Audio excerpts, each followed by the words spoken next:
네, 7월 18일 화요일 저녁 10시 56분입니다. 이번 영상이 벌써 오늘의 5번째 영상이고, 이번 영상에서 코스피, 코스닥 지수를 볼 텐데, 아시죠? 지수는 더블맨. 네. 제가 썸네일에 코스닥은 내일 빵빵빵으로 언덕을 넘어야 이렇게 썼는데, 제 생각에, 제 개인적인 생각에 지금 지수를 보자시는 분들이 좀 있어요. 그런데 그분들은 아마도 채널에 들어오신 지 얼마 안 되시는 뭐 구독자건 회원이건 채널에 들어오신 지 얼마 안 되시는 분들 같아요. 네, 네. 지수가 궁금하셨다면 지금 기본적인 우리 채널에서 미리 교육 영상이 다 있어요. 네. 그 영상들을 숙지하지 않고 아예 그냥, 왜냐면 지금 코스피랑 코스닥의 차트 모양은 애매모호한 상황이 아니라 그냥 이렇게 딱 만들어진 상황이에요. 그래서 아마도 기존의 구독자분들이나 회원분들은 지금 코스피랑 코스닥을 옆에 친구나 뭐 주변에 주식하는 사람들이 있으면 그 사람들이 듣고 뒤로 자빠질 만큼 깔끔하게 차트 설명을 할 수 있을 거예요. 아니, 그렇잖아 지금. 응? 아니, 코스피가 이번 주에 왜 주봉으로 음봉이에요? 네? 모른다고? 야씨, 오늘 하루 종일 얘기했는데? 윗고다리 없는 양봉. 코스닥은 이거 코스닥 차트예요. 포스코 퓨처엠 차트가 아니라. 네, 네. 그래서 일단 이번 영상에서 각각 코스피랑 코스닥에 적용되는 차트 메커니즘을 설명드릴 테니까 모르셨다면 다시 한번. 네. 여러분 그런 얘기 아세요? 뭐 영어 공부를 하루에 1시간씩 3년 하면 잘할 수 있어. 이런 얘기 들어보신 적 있죠? 없어요? 지금 처음 들었다고 생각해 보세요. 어때요? 영어 공부를 꾸준하게 하루에 1시간씩 꾸준하게 3년을 한다. 그럴 것 같아요? 그렇지 않아요. 네. 이런 얘기는 보통 얘기를 딱 들으면 마치 그런 것 같은 얘기가 있는데 한 번이라도 그걸 이제 겪어본 사람들이 듣기에는 터무니없는 얘기가 있죠. 제가 이제 예를 뭐 이런 걸로 들었는데, 뭐 예를 들어서 야, 내가 그저께 김장을 한 4천 포기하고 어제 우리가 한 6천 포기했나? 이렇게 말을 하면 김장을 한 번이라도 해본 사람은 쟤 지금 헛소리하고 있구나 이렇게 생각할 거 아니에요. 네. 어제 레알 마드리드가 바르셀로나를 86대 78로 이겼어. 이런 말을 하면 직관적으로 딱 들어도 네. 얘는 지금 아예 축구라는 경기를 모르는구나. 그지? 네. 몰아서 해야 돼, 공부는. 깨작깨작 하면 안 되고. 한 달이면 한 달, 두 달이면 두 달, 아예 앉아가지고, 네. 영어 단어를 하루에 뭐 두세 개씩 이렇게 매일 외우면 되겠냐고요, 그게. 그죠? 네. 몰아서 그냥 빡 해야지. 마찬가지로, 우리 채널은 기본적으로 엘리어트 파동을 기본으로, 시중에 오픈되어 있는, 유통된이라고 할까요? 좀 쌈마이처럼 네, 시중에 유통되고 있는 캔들 메커니즘들이 다 있어요. 어느 책을 사서 보시든 그동안 오랫동안 경험적으로 습득되어지고 주식하는 사람들 안에서, 그리고 일반 사람들한테 다 어느 정도, 그래서 그 키움증권 거기 들어가도 뭐 무슨 패턴 다 있잖아요. 패턴들이 그런 패턴들 외에는 우리 채널에서 여러분들한테 제 개인적인 경험을 반영해서 이런 식으로 주식을 하세요라고 하는 내용은 하나라도 있어요, 없어요? 그래, 없어. 이 얘기를 왜 하냐면 댓글 봤더니 야, 더블맨, 엘리어트 파동은 귀에 걸면 귀걸이, 코에 걸면 코걸이. 더블맨 그런 것 같기도 한데? 라는 생각을 하셨으면 잘못된 거예요. 파동 이론이 귀에 걸면 귀걸이, 코에 걸면 코걸이기 때문에 파동 이론은 신뢰할 수 없다라는 말을 하는 사람은 좀 못되게 말하면 지능 낮은 애들이 자기보다 더 지능 낮은 애들을 구라로 현혹시키기 위해서 만들어낸 말이에요. 에이, 뭐가 아니야. 귀에 걸면 귀걸이, 코에 걸면 코걸이가 무슨 뜻이에요? 그래, 원칙 없이 아무데나 갖다 붙인다는 얘기예요. 그런데 파동 카운팅만큼 차트를 해석하는 데 있어서 명확한 원칙으로 차트를 바라볼 수 있는 기준이 있어요? 그렇지. 그 카운팅하는 애가 잘못해가지고 이걸 뭐 오류로 카운팅 자체를 잘못하는 경우는 있어도 파동 카운팅으로 차트 해석을 하는 것이야말로 가장 원칙에 맞게, 그 원칙은 변하지 않으니까. 원래 귀에 걸면 귀걸이에요. 코에 걸면 코걸이고. 귀에 건 거를 그럼 뭐라 그래? 장독대라 그래요? 네. 아니 그럴 순 없잖아. 이 말을 잘 들어봐야 돼요. 네, 여러분들 듣기에 그래, 좀 이상한 사람들 너무 많아. 네, 네, 아셨죠? 자, 보세요. 코스피부터 할게요. 이 너무 빤한 거라서 앞에 좀 사설이 길었습니다. 몇 분? 5분? 5분 안에 끝낼 수 있어요. 자, 코스피가 이번 주에 음봉이 뜨는 이유는 뭐예요? 차트적 근거는. 그래, 윗꼬다리 없는 양봉. 오늘 계속하고 있는 거죠. 이번 주, 뭐 지난주, 1년 전, 2년 전. 어떤 차트에서 보통 캔들은 이렇게 나오잖아요. 위에 꼬다리, 아래 꼬다리 이렇게 나오는데 위에 꼬다리 없는 이렇게 양봉이 나오잖아. 위에 꼬다리 없는 양봉. 이거와 관련된 교육 영상도 있으니까 제가 그 교육 영상 링크를 영상 말미에 넣어드리겠습니다. 위에 꼬다리가 없으면 그 다음날 음봉일 가능성이 훨씬 높아요. 에이 더블맨 아닌 경우도 있잖아. 100%가 아니잖아. 100%가 아닌 건 잘못된 거 아니야? 예라이씨. 그렇게 말하면 안 되지. 키 큰 사람이 농구에 유리해요? 유리하지 않아요? 유리하지. 그렇죠? 네. 황인종이 흑인이나 백인보다 뭐 유도나 레슬링에서 좋은 성적을 내는 이유는 뭐예요? 그래, 다리가 짧아서 무게중심이 밑에 있기 때문이에요. 백인과 흑인은 인종적으로 부력 지수 자체가 달라서 흑인들이 수영을 아무리 잘한다 해도 그래, 백인 못 이기잖아요.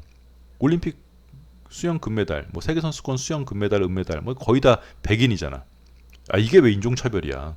또 이상한 얘기 하지 마시고요. 네. 그래서 어떤 상황에서 어느 쪽으로 진행될지 훨씬 높은 확률로 내가 기본적으로 숙지하고 있는 상태에서 대응하는 거랑 아예 모르는 상태에서 어버버버 하는 거랑은 다르죠. 그래서 윗꼬다리 없는 양봉이 나오면 그 다음 캔들이 음봉일 가능성이 훨씬 높아요. 이게 왜 그러냐면 위에 꼬다리가 없다는 얘기는 사실상 장 마지막까지 한 번도 밀리지 않고 계속 올려치겠다는 얘기잖아. 그렇기 때문에 자기 돈으로 주식을 해보지 않은 사람은 이런 캔들을 보고 상승 여력이 더 있다고 생각하거든. 왜냐면 어제 장 막판까지 계속 말아 올렸으니까. 하지만 윗꼬다리 없는 양봉은 그 다음날 음봉일 가능성이 훨씬 높고 한 사이클의 고점에서 윗꼬다리 없는 양봉이 나왔는데 그 다음날 아침에 시초가가 높게 형성이 되면 얘는 올라갔다가 어차피 꼬라박을 거기 때문에 아침에 시초가가 높게 형성이 되면 쏘면 어떻게 해야 돼요? 네, 우리 채널에서는 무조건 매도. 한 사이클의 고점에서 윗꼬다리 없는 양봉이 나왔을 때 그 다음날 아침에 시초가가 높게 뜨면 일단 매도 포지션이에요. 그렇죠? 네. 또 한 가지는 뭐 있어요? 그렇지. 앞에 있는 고점을 돌파하는, 여기 고점을 돌파하려면 어떻게 돌파해야 돼요? 빵, 빵, 빵 이렇게 돌파해야 되죠? 이게 기본이죠. 최소 단위. 앞에 있는 언덕은 빵, 빵, 빵으로 돌파를 한다. 그런데 이 빵빵빵 중간에 놓여진 캔들의 고점이 이게 윗꼬다리가 없으면 얘는 어차피 빵빵빵이 뭐랑 같아요? 하나의 장대 양봉이랑 같기 때문에 그 안에 포함됐다고 생각하고 윗꼬다리 없는 양봉이 나왔다고 해서 그 다음날 음봉일 가능성이 높다고 판단하진 않아요. 무슨 말인지 하나도 모르겠죠? 네, 그래서 제가 다 갖고 왔어요. 이거 찾느라고 늦었다 지금. 네, 이 밤에. 아이고 찾아야 될 거 아니야 캔들을. 네, 말로만 하면 여러분들이 또 이해가 안 될 테니까. 자, 휴니드가 어제 굉장히 큰 장대 양봉이 나왔는데 이렇게 위에 있는 꼬다리가 없는 양봉이 나오면 그 다음날 음봉일 가능성이 높다. 키 큰 사람이 농구를 잘할 거고, 네, 등치가 좋은 사람이 힘이 좋을 거라고. 물론 모든 등치 큰 사람이 자기보다 등치 작은 사람보다 힘이 센 건 아니겠지만 이건 일반적으로 통용되는 거잖아요. 그런 거라고요. 네, 네. 폴라리스 오피스 어때요? 어제 장대 양봉이 나왔어요. 윗꼬다리 없는. 그러면 오늘 얘가 아침에 시초가가 4% 떠서 20%까지 갔어. 그러면 뭐 20%를 다 먹을 수 없고 일단 한 사이클의 고점에서 윗꼬다리 없는 양봉이 나왔는데 그 다음날 아침에 시초가가 높게 떠서 쏘면 아침에 뭐 9시 5분이라도 매도. 그 다음 미래나노텍. 자, 미래나노텍이 어제 윗꼬다리 없는 양봉이 나왔으니까 오늘 음봉이 나왔는데 일단 그래 머릿속에 윗꼬다리 없는 장대 양봉이 나오면 아 내일 음봉일 가능성이 훨씬 높겠구나 이걸 받아들여야 돼요. 그래서 그래 여러분들 뭐라 그래요 장 막판 가면 꼬다리 생겨라 막 그러잖아. 그것 때문에 그런 거 아니에요?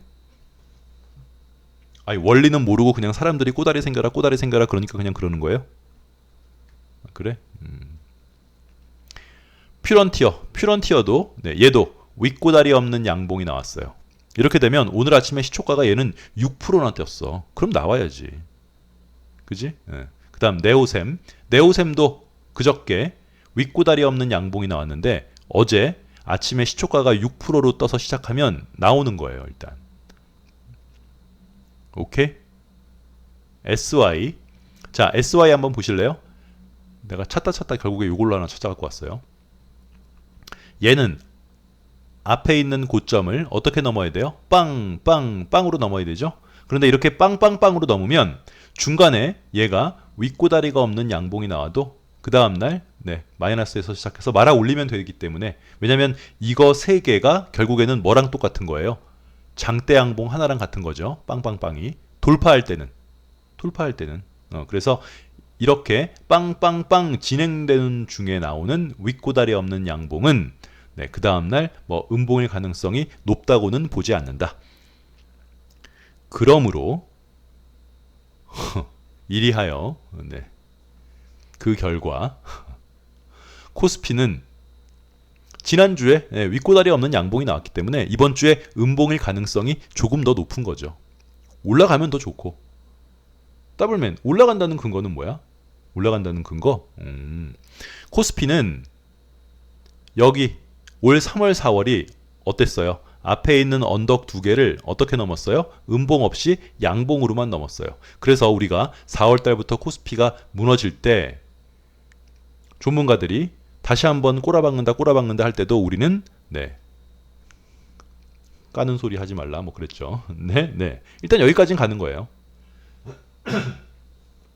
그 이후에 5월부터 해서 또 중간에 음봉 없이 양봉으로만 어디를 넘었어요? 이제 다 넘은 거죠. 여기 언덕까지. 네. 여기 언덕까지 다 양 넘었으니까 결국에는 앞에 있는 언덕까지는 올라간다고 보는 거죠.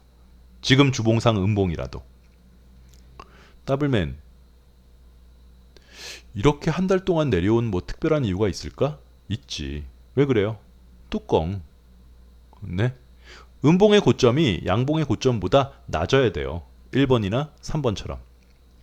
2번이나 4번처럼 음봉의 고점이 양봉의 고점보다 높으면 우리는 이런 아이를 뚜껑을 땄다라고 표현을 하고 하락에 더 무게중심을 두는 거죠.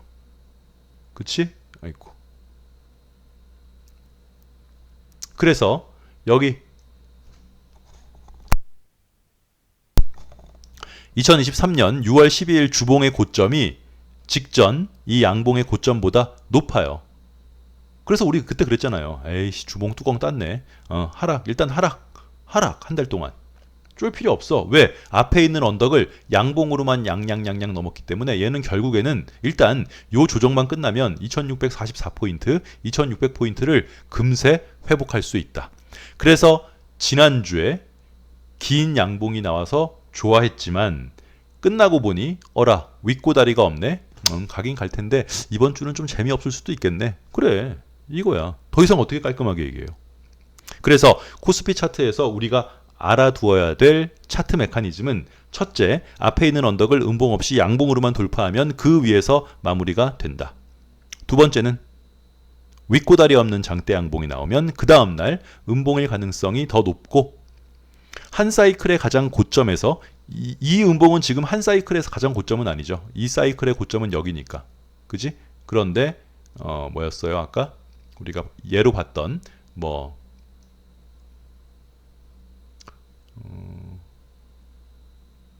폴라리스 오피스 이건 이제 한 사이클의 가장 고점이죠. 여기가 이렇게 한 사이클의 고점에서 윗꼬다리 없는 양봉이 나오면 아침에 그 다음날 시초가가 높게 떠서 조금이라도 올라가면 뭐 상한가를 가던 말던 일단 보유자는 매도 포지션으로 매도를 최우선적으로 고려해야 해야겠다. 요거 두 가지죠. 윗꼬다리 없는 양봉, 그리고 앞에 있는 언덕을 양봉으로만 돌파하는 경우. 코스피. 깔끔? 그 다음 코스닥. 네. 코스닥은 웃기잖아요. 코스닥을 보자는 자체가. 네.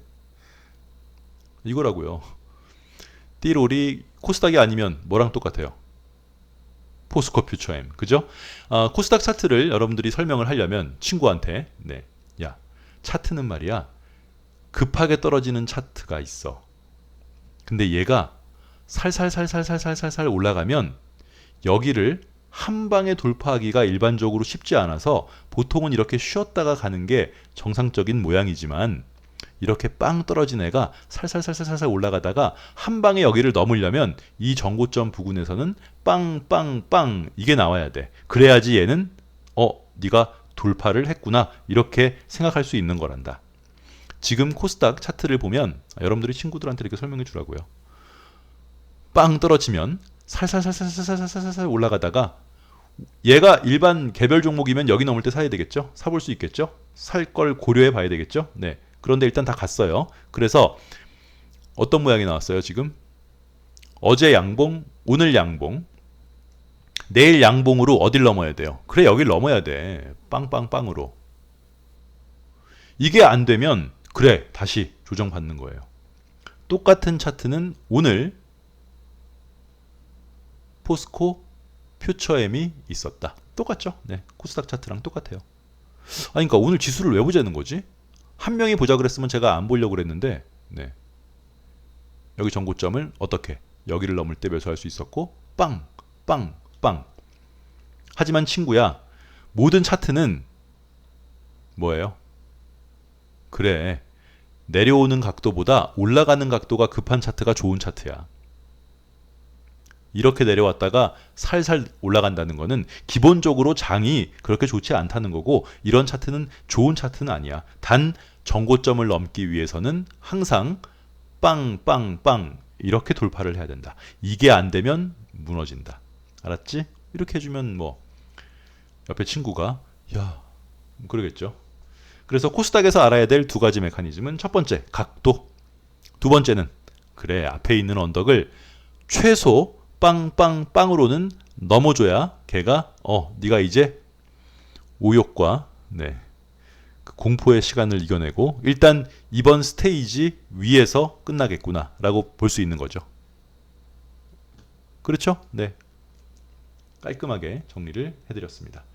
이어서 이거 볼게요. 뭐 이번 영상 안에 뭐 교육 영상을 딱히 넣을 게 있나요? 뭐 있으면 한번 네 넣어보도록 하겠습니다.